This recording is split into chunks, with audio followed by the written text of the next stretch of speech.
e por isso o pagava bem. Então esse Eduardo Tranquilo, esse IDL, recebia muito dinheiro do Al Capone, da máfia, dinheiro sujo, que lhe dava todo o conforto material necessário. Ele tinha o melhor carro, a melhor casa, ele também tinha um filho. E esse filho podia desfrutar das melhores condições.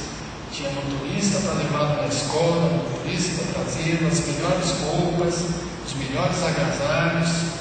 Só que na escola ele tinha tudo, só não tinha um nome. Todos sabiam que ele era filho do Easy Ed, do Eduardo Tranquilo, e que o pai dele era mafioso, e ele era discriminado. E um dia, esse Eduardo Tranquilo resolveu tomar uma atitude. Ele falou: eu vou restaurar meu caráter, vou tomar uma atitude de homem. Procurou as autoridades e entregou ao Capone. Falou: ele faz isso, sou eu que faço, se vocês fizerem assim, vocês o pegam. Esse Al Capone foi preso e a máfia de Chicago destruída por esse ímpeto do Eduardo Tranquilo. Passado 3 semanas, esse Eduardo amanheceu morto, cravado de balas, numa esquina de Chicago. Mas ele fez o que era certo, mostrou caráter.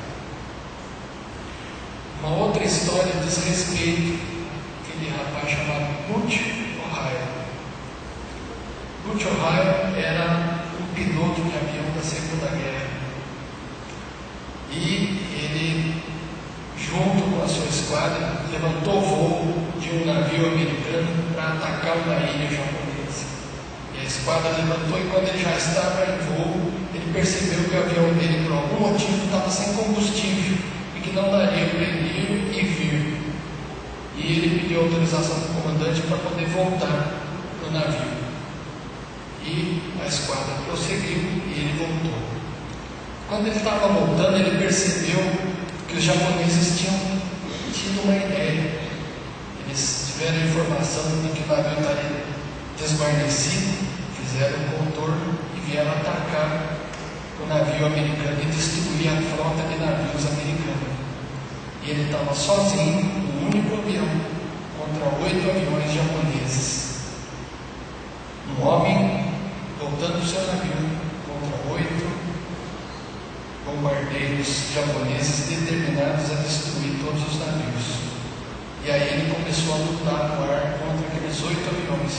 Usou toda a munição que podia contra todos os aviões, e quando acabou a munição, ele começou a jogar o seu próprio avião contra os aviões japoneses, até que os 8 bombardeiros japoneses bateram em retirada.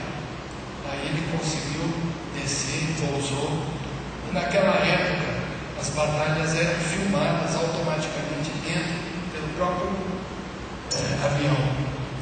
E quando os superiores dele foram ver o filme da batalha que ele travou com os 8, eles descobriram que ele tinha sido um verdadeiro herói, que tinha posto em risco a sua própria vida para salvar a vida de toda a frota de mais de 800 homens que tinha ali naqueles 3 ou 4 navios americanos.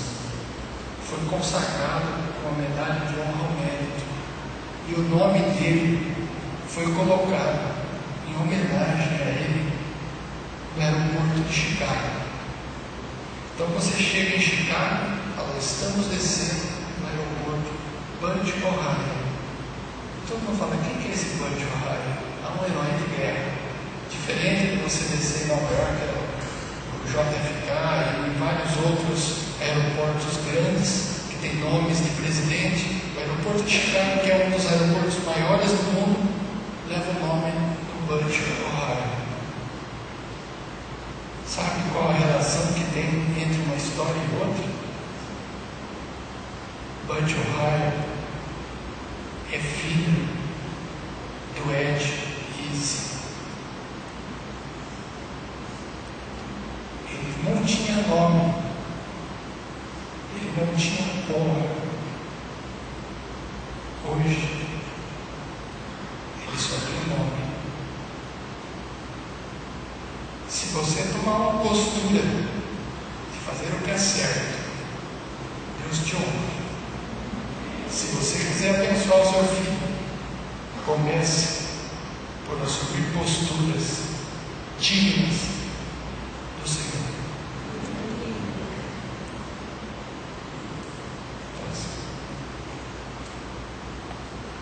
E agora eu vou contar para vocês alguma coisa a respeito da bênção, prática da bênção. Essa história toda da bênção, de cada um desses elementos, acabou se tornando muito viva na minha vida nesses últimos tempos. Eu vou compartilhar com vocês 2 episódios importantes de bênção. O primeiro foi há algum tempo atrás, quando em 2007 o meu pai teve um diagnóstico de câncer de pulmão. E ele veio se tratar aqui em Ribeirão junto comigo. E meu pai teve uma história muito triste. Quando ele tinha 8 anos de idade, a mãe dele saiu de casa, foi embora com outro homem. E ele foi criado pelo meu avô, que era ferreiro, que ficava o dia inteiro trabalhando.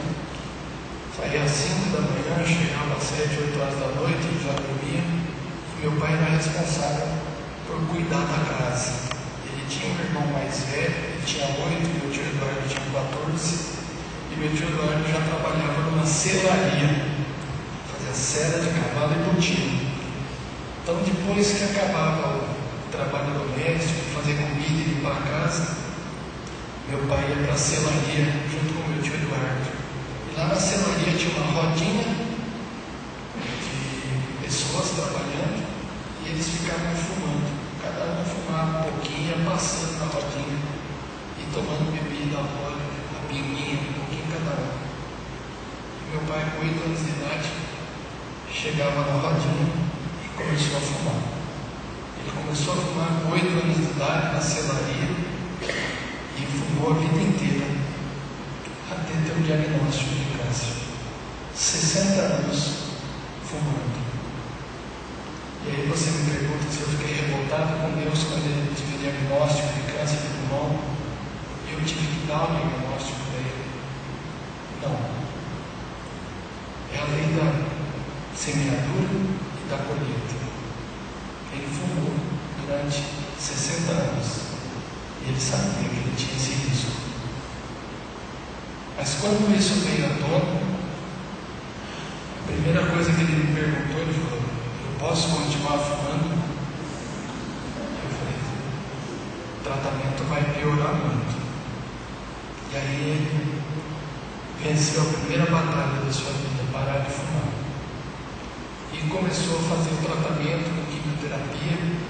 E assim que ele começou a fazer quimioterapia, eu levava, trazia, ficava com ele o tempo todo. Deus começou a ministrar no meu coração a necessidade de honrá-lo, de reconhecê-lo como pessoa importante na minha vida, como um canal de bênção na minha vida. Se eu era quem eu era hoje, é porque ele pagou o preço. Meu pai é de Bauru, eu vim de Bauru, e lá em Bauru eu morava na última casa da cidade. Acabava a cidade, começava o mato. Ali era a minha casa. Acabava a casa, meio metro era o mato. Não tinha mais nada. Não tinha asfalto, não tinha guia, não tinha luz, não tinha esgoto. A casa era... Eu morava naquele lugar. E quando eu virava para os vizinhos e falava: eu vou ser médico, todo mundo olhava e falava aquela frase que eu já comecei com uma palestra aqui: coitadinho. Mas nunca meu pai me disse: não seja médico, ou não deixe isso de lado. Ele virou, olhou para mim e falou: faça o seu melhor, eu faço o meu melhor. E aí nós vamos ver se conseguimos. E foi exatamente por isso que Deus tocou no meu coração, de eu poder honrá-lo. E eu fui diante de Deus e falei: Senhor, como que eu vou honrá-lo? Deus falou: com o seu cabelo.